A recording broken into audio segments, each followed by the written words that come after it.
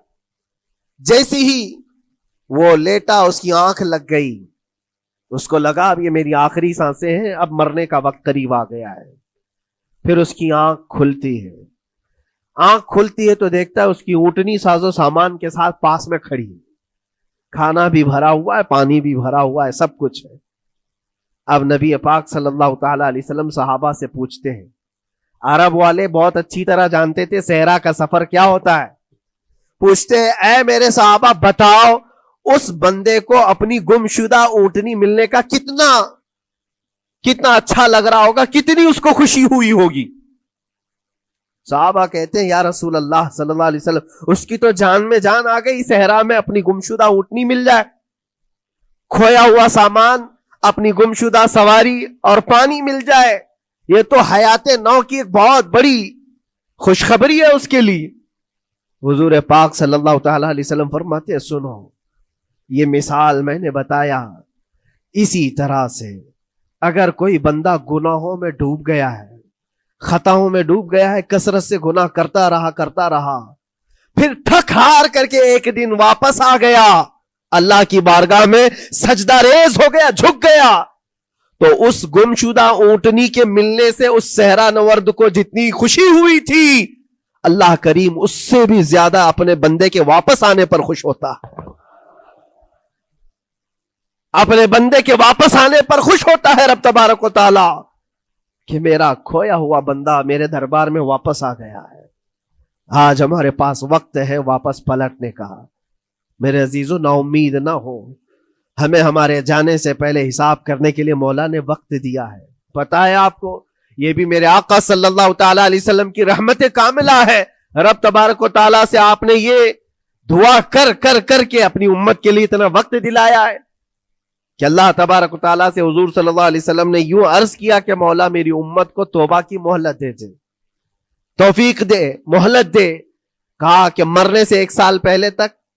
کہا نہیں, یہ بہت لمبا وقت ہے, پتا تو نہیں ہے مرنے سے 1 سال پہلے توبہ کرے گا, کب موت آنے والی معلوم نہیں. کہا مرنے سے مہینہ پہلے تک؟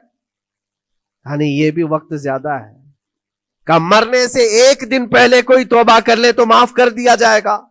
نبی پاک صلی اللہ علیہ وسلم نے اللہ کی بارگاہ میں گڑ گڑاتے ہوئے کہا مولا 1 دن بھی بہت ہے, اور موقع دے دے میری امت کو, میری امت کو اور موقع مل جائے.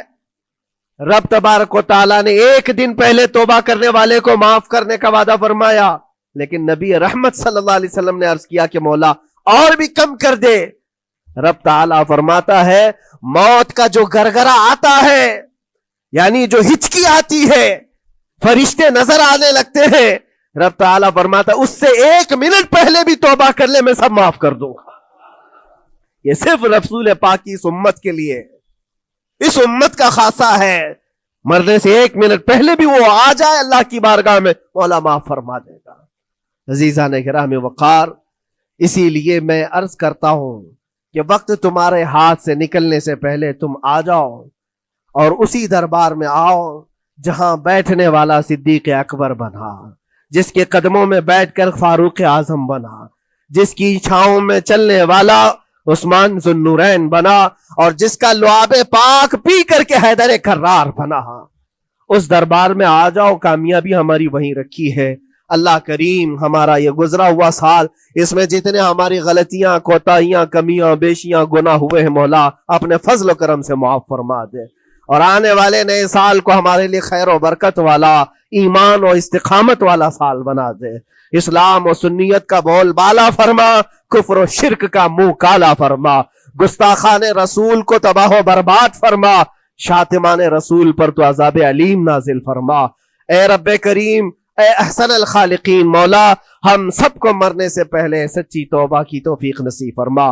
وآخر دعوانا ان الحمدللہ رب العالمین۔